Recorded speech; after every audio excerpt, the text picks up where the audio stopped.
Hello, I'm Ben. Welcome to the channel. Today I'm just going to do a short video talking a little bit about how I got into business or how that became my primary focus when I was thinking of what I wanted to do for a living and uh, and what motivated me to walk that path. So I think everything in life starts with someone that you watch, someone that you emulate. For me, it was my grandmother. She ran stores and had rental properties, and her primary business was a grocery store slash mercantile in a small town in rural South Carolina. And in that store, you could buy meat, cheese, your food, your milk, the full grocery type situation. But you could also buy clothes and a pitchfork and a bucket.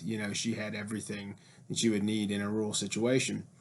And watching that and participating in that was a motivational factor in my life. And if you've worked for me or been on one of my teams, you've seen this. This is a standard nutcracker, right? And this is similar to the original. The original was lost years ago, I'm sure. But basically, one year I noticed that she had young folks bringing in pecans to her. And what she would do is then crack the pecans, and then they could sell them at a higher price, and people would use them for fruit cakes and other things of that nature in South Carolina. So yes, I call them pecans because I'm from the South. They call them pecans elsewhere, but since the South were the original colonies, my assumption is that hey, pecans is right because they've been calling them that longer. Argue with that as you will. But I watching her and watching the store and seeing how the pecans worked made a lot of sense. So, long story short, kids would come in and she would pay them $2 a pound for pecans. Once they were cracked, the pecans were worth $4 a pound, and so that was my first education on the value of labor and the value of skill and the value of knowledge around the process. Right. So I've always been a student of business. I got a degree in business from Clemson University. Most people know where that is now. When I was in school, no one knew where Clemson was. It was at Clemson, like it started with a K, and they had no clue what state it was in. But our football program has been pretty decent recently, so Clemson is doing well now. Granted, when you go back to the school, it doesn't look anything like it did when I was there, just because that success has brought quite a bit of growth to the programs there. But what motivated me down that path to go into business was that story, was that person, was that mentor. So, I read Rich Kiyosaki's books, Rich Dad, Poor Dad, and I came from a background similar to that. One set of grandparents were highly educated, were in education, that's what they did for a living. And the other set of grandparents were hustlers. They had grocery stores, they had a farm, they grew crops, cattle, pigs, chickens, and grew row crops and everything else on the farm. Then they had the store, and then they had rental properties. So if you're familiar with those books, you'll know the similarities between my backstory and his. He went a different route. We're surfing items and everything else, and I navigated through business. I've been in business for over 3 decades now, and enjoyed every minute of it. And as you rise in business, a lot of the jobs become very similar. It doesn't matter the industry you're in, because you end up dealing with cross departments that are all very similar in each different business. But moving from one business to another, you do lose some equity and time served until you reach that point where you're above those roles. So that was just kind of some thought process about business and motivational factors of what had an impact on my life. So recently, I got into the insurance business. I left the corporate job and wanted to invest more time into myself and into to how I made a living.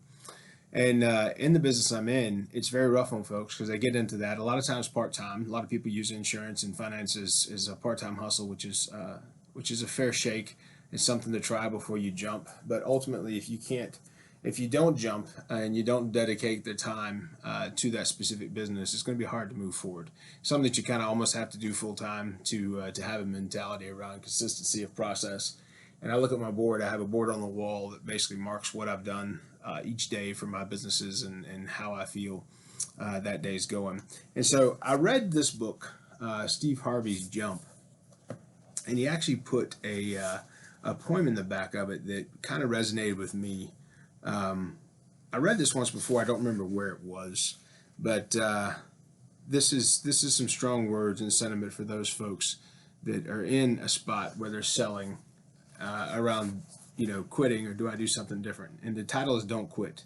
When things go wrong, as they sometimes will, when the road you're trudging seems all uphill, when funds are low and debts are high, when you want to smile but you have to sigh, when care is pressing you down a bit, rest if you must, but just don't quit.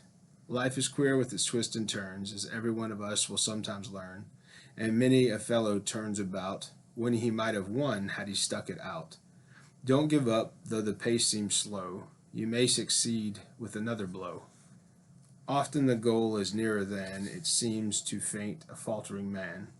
Often the struggler has given up when he might have captured the victor's cup.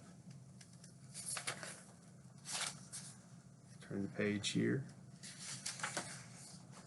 Annie learned too late when the night came down how close he was to the golden crown. Success is failure turned inside out, the silver tint in the clouds of doubt, and you never can tell how close you are.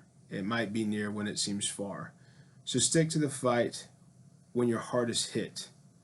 It's when things seem worst that you must not quit.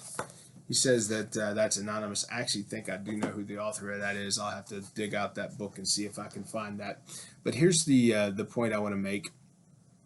Whatever passion gets you into business, whatever drives you to do that, remember those folks when you're going through the tough times, right? So my grandmother and grandfather lived through the Depression. They had a lot of difficult times in front of them, but ultimately, in the end, they helped their community. They served the people that were around them.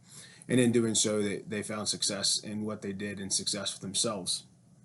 So, whatever it takes for you to stay motivated, I have this as a visual aid. So it sits in my office, and on days that I don't feel like doing what I should be doing that day, I just glance over at that, and I remember the hardest working people that I ever met in my life, and there were two that helped raise me. So that's today's video. I hope it's of value, and if you did find it worth it, please subscribe, and please share the channel. We're trying to get this thing growing this year, and I appreciate you paying attention.